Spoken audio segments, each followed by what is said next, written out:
ये कहानी है दो दोस्तों की और उनकी दोस्ती की शुरुआत हुई थी अभी कुछ दिन पहले हॉस्पिटल के कमरे से, जहां पर वो दोनों एडमिट थे।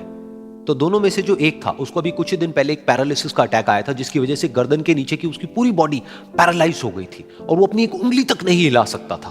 और पूरे दिन जो भी नर्स उसके पास में आती वो उसको एक ही बात कहता कि मुझे कोई ऐसा इंजेक्शन दे दो जिससे कि मैं मर जाऊं, अब मैं और जीना नहीं चाहता, ऐसी जिंदगी का मैं क्या करूंगा।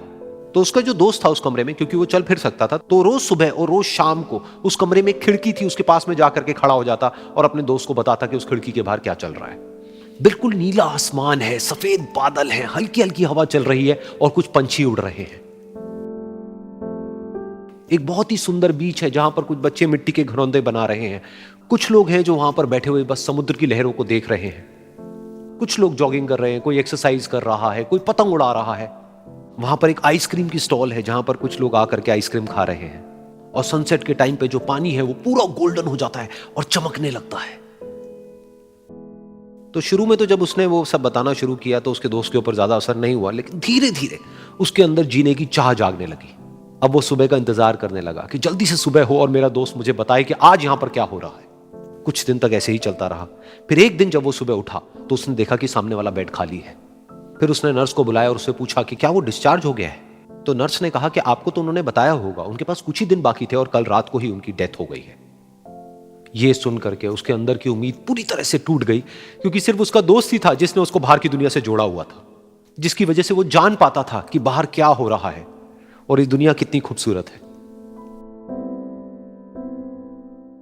तो कुछ दिन तक तो वो रोता रहा और उसने जीने की चाह छोड़ दी। लेकिन दूसरी ही तरफ से उसके अंदर कहीं ना कहीं एक नई चाह पैदा हुई कि काश मरने से पहले एक बार मैं खुद अपनी आंखों से देखूं इस खिड़की के बाहर कि दुनिया कैसी है। जैसे जैसे उसकी ये चाह बढ़ने लगी, उसको अपने अंदर एक अजीब सी एनर्जी महसूस होने लगी। और फिर एक दिन उसने अपनी पूरी ताकत लगा दी और किसी तरीके से वो बेड से नीचे गिरा और पकड़ पकड़ करके किसी तरह से उस खिड़की तक पहुंचा। फिर उस खिड़की को पकड़ करके वो खड़ा हुआ और खिड़की के बाहर देख लिया।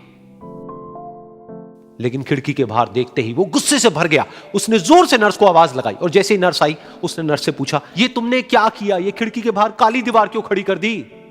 तो नर्स को समझ नहीं आया वो क्या बोल रहा है और वो बोली कि मुझे 5 साल हो गए हैं यहां पर, जब से मैं आई हूं तब से तो ये काली दीवार यहां पर है।